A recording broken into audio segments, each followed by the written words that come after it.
Habari Leo ni gwiji la habari Tanzania. Wanasema mradi wa ekari 1300 umwagiliaji Makambako kuinua wakulima. Ukurasa wa 15 wa gazeti hili wamechambua na kuelezea vizuri huu mradi ni upi, lakini pia mradi huu unawainua vipi wakulima. Tena si wakulima tu wa kawaida ambao wanategemea mvua za masika na vuli, hapana, ni wale wakulima ambao watalima kwa kipindi chote, ikiwemo kiangazi, ikiwemo vuli, ikiwemo kipupwe, ikiwemo pia masika watalima, kwa sababu wanategemea hasa kilimo cha umwagiliaji. Irrigation systems zimetumika vizuri kwenye kulima. Kwa hiyo gazeti la Habari Leo ukurasa wa 15 gwiji la habari Tanzania, ukilikamata kama wewe ni mnufaika wa habari za kilimo, basi hii ndio itakuwa ni habari namba 1 ambayo naomba jicho lako liangalie sana. Lakini kwenye habari hili, gazeti hili la habari linaandika fisi amshambulia kumuua mtoto wa mwaka mmoja. Imekuwa vipi, iko vipi? Kamata gazeti lako hili hapa, utakutana hiyo taarifa na ujue kinagaubaga nini ambacho kimeandikwa kwenye taarifa hiyo. Vyombo vya ulinzi vyatajwa nguzo ya amani nchini. Vyombo vya ulinzi vyatajwa nguzo ya amani nchini, ukurasa wa 4 wa gazeti hili la Habari Leo gwiji la habari Tanzania. Lakini mtandao wa utapeli wavunjwa huku vijana 87 wakiokolewa, ukurasa wa 20 wa gazeti hili. Bwana, watu mbona hawajifunzi? Kwa nini utapeli unaendelea? Kwa sababu kuna mtu aliniambia kwa sababu wakutapeliwa wapo. Wakutapeliwa hawajifunzi na hawafuatilii jambo kimakini. Wewe unachukuliwa, unaambia kuna kazi sehemu fulani, wanahitajika vijana 10. Mnakusanyana vijana, mnaenda bila kujua kwamba hiyo kazi kwa namna moja au nyingine ni ya utapeli. Bila hata kufuatilia kwa undani hiyo kazi iko vipi, tunafika vipi. Wengine wanaambia mpaka watume fedha ili waipate hiyo kazi. Jamani. Kazi haijawahi kuwa kirahisi namna hiyo. Na kazi ya kuitwa tu haiwezi kuwa rahisi. Na mtu hata ambaye hata kujui, mtu anakuunganisha na kuunganisha, anayekuambia hiyo taarifa mwenyewe kumbe hana taarifa sahihi na hiyo kazi. Bwana, utapeli, vijana 87 wameokolewa kwenye utapeli. Maaskofu wataka umoja upendo, taarifa nyingine ambayo iko bold hapa. Maaskofu wataka umoja upendo, waonya uvunjifu wa maadili, vitendo vya ukatili. Waonya uvunjifu wa maadili, vitendo vya ukatili. Ukurasa wa 2 wa gazeti hili la Habari Leo gwiji la habari Tanzania, gazeti la leo hii Jumatatu ya Aprili 6, 2026. Samia aagiza uchunguzi moto, simu 200, vibanda 500 vya teketea. Bwana, mkuu wa wilaya pia alifika, Albert Msando pale mawasiliano, simu 200 pale, vibanda wafanyabiashara walikuwa pale. Bwana, vibanda vyao vimeungua hivi Jumamosi ile. Hakuna chochote ambacho kinaonekana pale, hakika inaumiza sana. Lakini mamlaka za uchunguzi pia zimeagizwa na Mheshimiwa Rais zifanye kazi ya kuchunguza nini hasa chanzo cha moto huo na suluhisho ni lipi, na wale waliokutana na madhara hayo wanasaidika vipi. Polisi atoa onyo kali wanaozusha kupoteza nyeti. Sema kuanza msako wanaosambaza taarifa kuhusiana na kurekodi pia vichekesho juu ya wale wanaosema wamepoteza nyeti. 25 mbaroni tuhuma mauaji ya Mwalimu Sumbawanga. Taarifa hii iko kwenye ukurasa, iko kwenye gazeti hili. Lakini kwenye habari picha hapa anaonekana mkuu wa kanisa la Kiinjili la Kilutheri Tanzania KKKT Dr. Alex Malasusa akisalimiana na waumini baada ya ibada ya Pasaka iliyofanyika kanisa kuu la Azania Front Dar es Salaam jana. Kwenye habari picha inaonekana hapa taarifa hiyo kwenye gazeti hili la Habari Leo gwiji la habari nchini Tanzania. Nikamate gazeti lingine kwa haraka ikiwa ni dakika ya 51 saa 1. Nipashe wako hapa, Mwanga wa Jamii wenyewe wanaandika fahamu mambo 14 safari ya kwenda kwenye mwezi. Wale wanaanga wa Marekani wameenda mwezini. Sasa kuna mambo 14 wanataka uyafahamu. Yako vipi hayo mambo? Acha uvivu, chukua gazeti la Nipashe Mwanga wa Jamii uyatizame na kuyasoma hayo mambo 14 ambayo gazeti limeandika. Usiondoke tu na kichwa cha habari, nunua gazeti shilingi 1000 za Kitanzania, usome hayo mambo 14 kwa kina gaubaga na wewe uelewe. Sisi tupo hapa kukuambia tu kile ambacho kimeandikwa ili uchukue hatua kuendelea kusoma zaidi. Moto simu 2000 ulivyoacha majonzi, Rais Samia agiza hatua za haraka. Nimesoma hili kwenye gazeti lile la Habari Leo, gwiji la habari Tanzania, lakini Nipashe wamerudia pia taarifa hii kwa undani zaidi.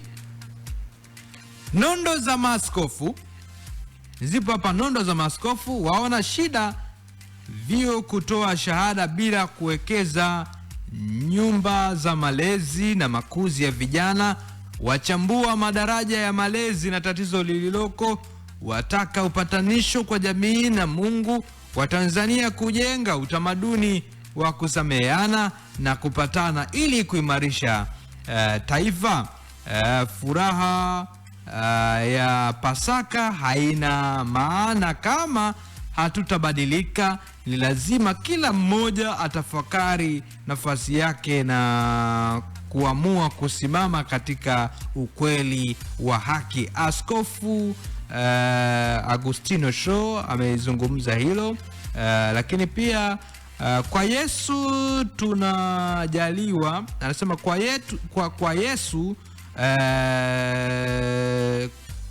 tunajaliwa na upendo, utu, wema, fadhila, uvumilivu, uaminifu, upole, unyenyekevu, lakini utii, kiasi na mengine mengi. Askofu Jackson Sostenes. Lakini gazeti hili limeweka nukuu za maaskofu hapa, kile ambacho wamekizungumza jana kwenye ibada ya Pasaka. Pasipo upatanisho hakuna amani, na bila amani hatuwezi kusonga mbele kama taifa. Askofu Dr. Frederick Shaw. Lakini kwenye habari picha pia hapa anaonekana Askofu Dr. Eliona Kimaro. Yeye amesema unakuta mtoto anashuka gorofani anakuja kuangalia filamu, akimaliza anavuruga sebuleni, anamwachia dada wa kazi apange, alafu anapanda tena gorofani. Hayo sio malezi. Takwimu za ugonjwa wa kisukari Zanzibar za shuka. Takwimu za ugonjwa wa kisukari Zanzibar washuka. Watu wengi hawana tabia ya kwenda hospitalini kupima afya zao hadi wanapouguza kisukari. Kinaweza kukaa mwilini kwa muda mrefu bila dalili. Ofisa kutoka kitengo cha maradhi yasiyoambukiza NCDs katika Wizara ya Afya Zanzibar, Lulu Omari. Hayo ndio maneno ambayo ameyazungumza. Lakini yaliyojificha wagonjwa kutopata dawa vituoni.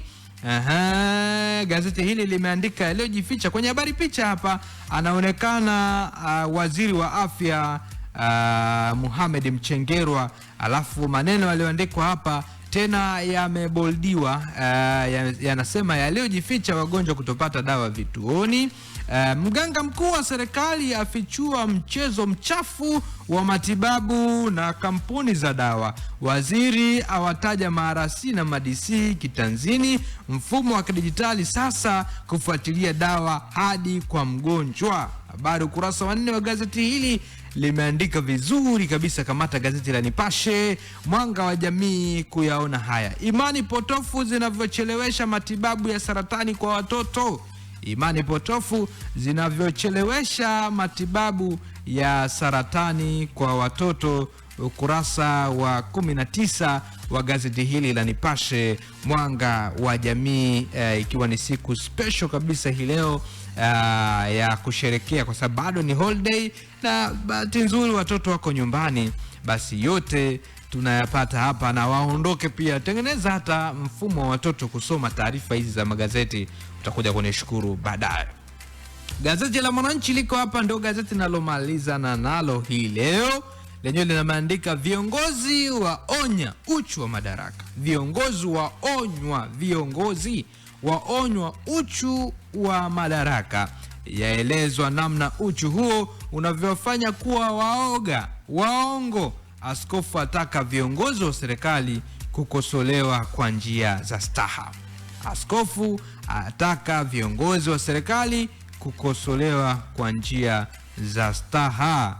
Askofu mkuu wa kanisa la Kiinjili la Kilutheri Tanzania KKKT, Askofu Alex Malasusa akisalimiana pale na waumini ambao walitoka jana kanisani kwenye ibada iliyofanyika katika kanisa la Azania Front jijini Dar es Salaam jana.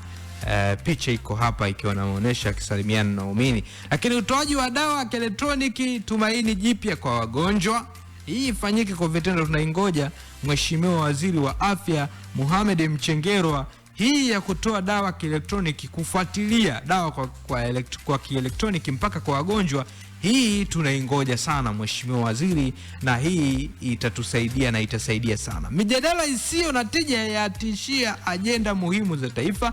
Mijadala isiyo na tija yatishia ajenda muhimu za taifa. Ukurasa wa 3 wa gazeti hili. Ni mijadala gani isiyokuwa na tija inayotishia